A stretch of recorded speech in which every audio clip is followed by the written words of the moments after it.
Bonjour, je suis Anne-Sophie Fournier-Plamondon, responsable des archives par intérim au Centre de recherche en civilisation canadienne-française de l'Université d'Ottawa.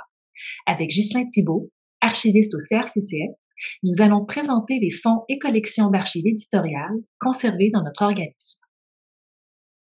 Je vais débuter avec la première question, Anne-Sophie, si tu me permets. Pourquoi votre institution conserve-t-elle des archives éditoriales?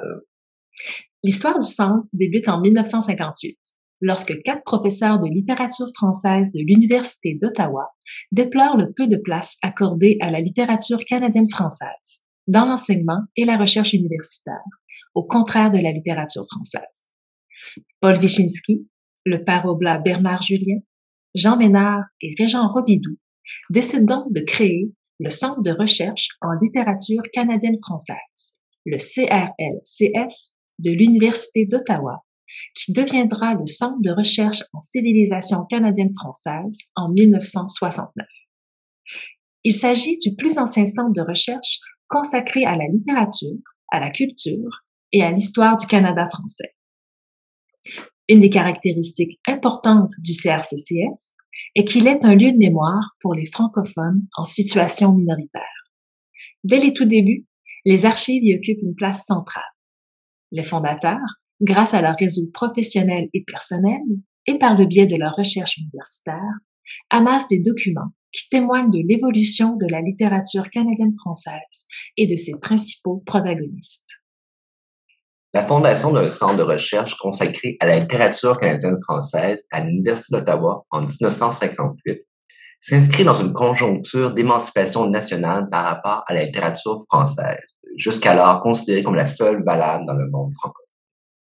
Le corpus documentaire assemblé par les fondateurs du Centre témoigne d'une quête des sources de l'historicité d'une littérature canadienne-française et de ses principaux protagonistes. Ce corpus insiste sur la dimension mémorielle et historique de l'identité canadienne-française. Le CRCCF accorde encore aujourd'hui une large place aux archives des auteurs, des autrices et des organismes œuvrant dans le milieu littéraire. Au cours des années 1970, avec l'émergence d'une littérature proprement franco-ontarienne, de nouveaux lieux de publication émergent. D'abord à Sudbury avec les éditions Prises de parole en 1973, puis à Ottawa avec les éditions L'Interligne en 1981 et les éditions du Vermillon en 1982. Suivront les éditions du Greffe en 1984, puis les éditions du Nordir et les éditions David en 1988 et 1993, respectivement. Les archives éditoriales renseignent sur la vie littéraire et culturelle des communautés où les maisons d'édition ont pris racine. Elles révèlent aussi les efforts que ces éditeurs ont entrepris afin d'élargir leur public à l'extérieur de leur communauté. Les archives éditoriales rendent compte de la chaîne de production et de commercialisation du livre. Les principaux acteurs de cette chaîne y sont présents. Auteurs, agents, imprimeurs, diffuseurs, distributeurs. Le travail de l'éditeur comme tel, soit la révision des manuscrits, les choix de maquettes, les tirages des ouvrages, ainsi que la relation avec les médias et la publicité. Les archives éditoriales traduisent l'expérience de la vie collective d'une communauté dans un espace réel, salon du livre, réception de critiques, et symbolique, prix et récompense par exemple.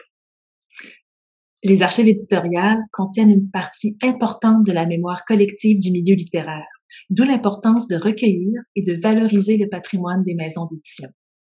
Ces archives éditoriales témoignent des métiers du livre en général, et plus particulièrement de ce que signifie éditer des livres en français en situation linguistique minoritaire.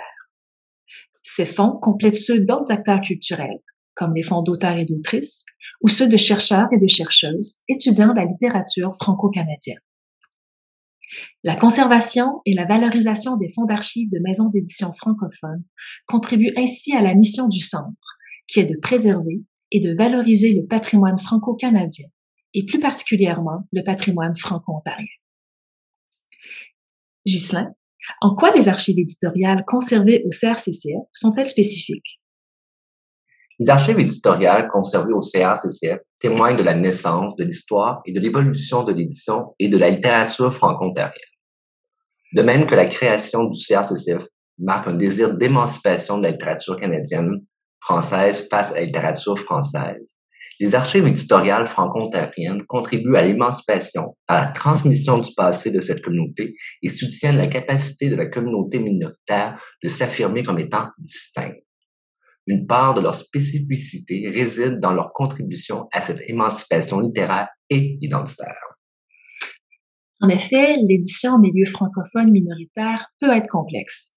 Plusieurs auteurs et autrices ont dû se tourner vers des maisons d'édition québécoises ou françaises pour rendre leurs œuvres publiques.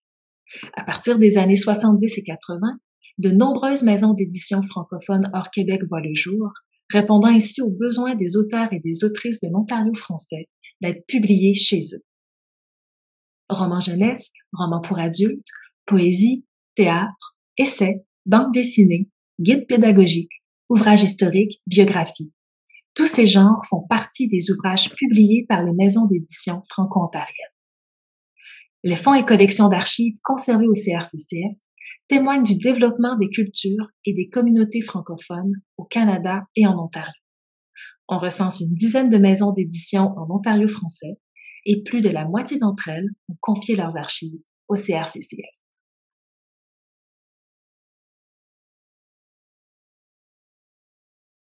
Dis-moi, Anne-Sophie, depuis quand notre institution conserve-t-elle des archives éditoriales? Eh bien, le CRCCF a toujours accordé une grande importance à l'acquisition, à la conservation et à la diffusion des fonds d'archives. À la fin des années 60, le Centre devient un véritable lieu de mémoire documentaire des Franco-Ontariens et plusieurs organismes choisissent de lui confier leurs archives.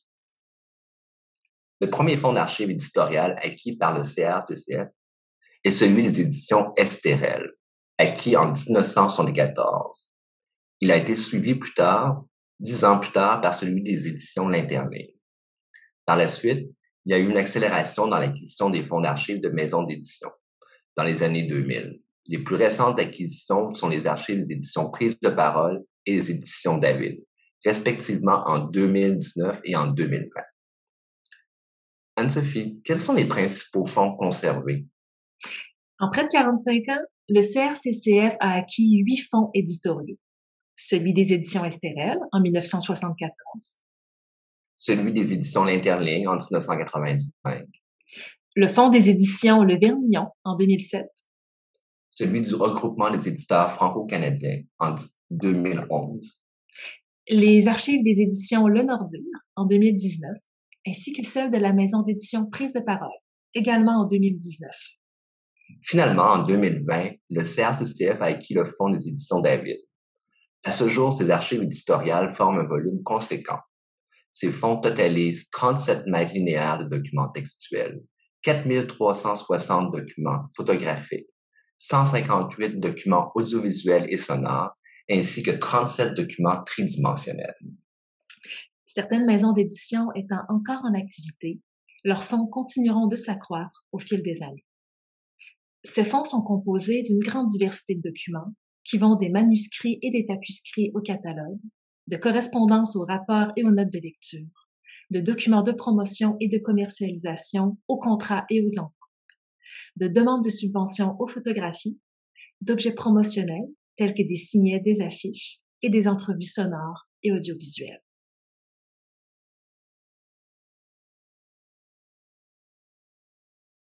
Afin de montrer la richesse des fonds d'archives éditoriales, nous avons sélectionné 3 documents sur lesquels nous aimerions nous attarder brièvement.